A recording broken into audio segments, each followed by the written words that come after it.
In this video, I'll show you how you can fix there's not enough space on the disk to complete this operation. First step is you want to come here and then you want to search for disk cleanup.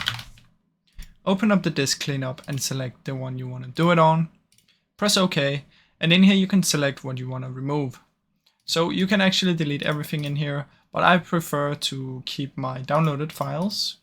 So these, but you can clean up everything you want and then just press OK and it will clean it up. After that, what I suggest you do is you come here and you search for create and format hard disk.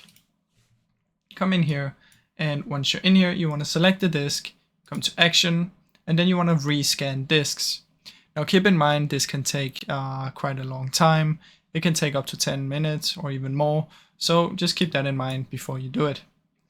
Now, the last step I suggest you do is you find any of the games or anything else that's using way too much. So you can find them all from in here, apps and features. You can see how much they use right here.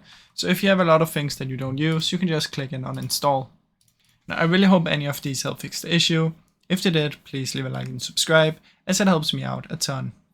Thank you so much for watching.